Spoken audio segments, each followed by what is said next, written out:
expect acquittal, attorney? Expect no. I have nothing to say.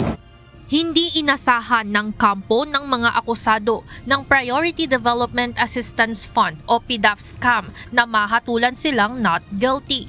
Ito'y sa kabila ng mga aligasyon ng katiwalian dahil sa questionableng paggasta ng 172.8 million pesos na kilala rin bilang pork barrel scam.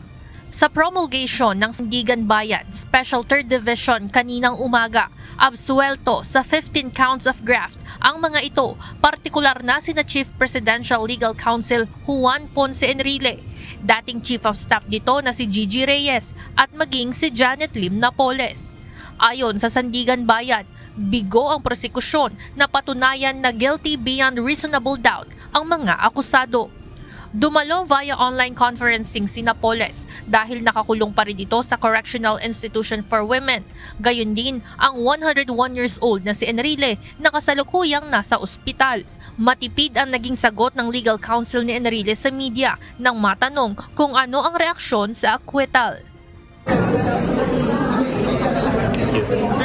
Emosyonal naman mismo si Gigi Reyes na siyang Chief of Staff ni Juan Ponce Enrile noong naging Senate President ito. That finally wala na po kayong pending case here. Ayon sa abogado ni Reyes, hindi nila inaasahan na mapapawalang sala ang kanyang kliyente. Anya, dahil sa hatol na ito, makakapahinga na ang kanilang kampo. Pagka-promulgation, we don't really know. In fact, kaya higpit ng grip ko doon sa... Sir, but confident po kayo, sir? I already answered that question, but there is no such confidence. We don't really know. Sir, because there are outside noises, you know.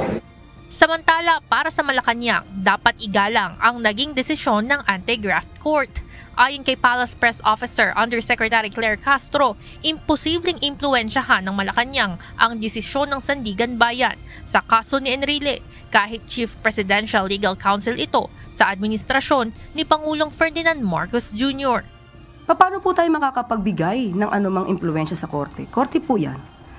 May separation of powers at kailangan po natin igalang kasi pag hindi po natin ginalang ang mga desisyon ng korte, magiging chaotic country po tayo. So mahirap po yun. Dapat natin pagtiwalaan ang ating justice system.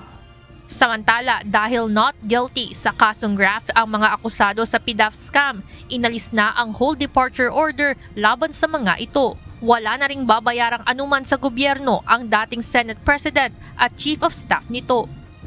Gayunman, nananatili ang civil liability kay Napoles at iba pang individual na pinagbabalik ng milyong-milyong halaga ng pera sa Bureau of Treasury bilang kabayaran sa mga nawalang pondo sa taong bayan.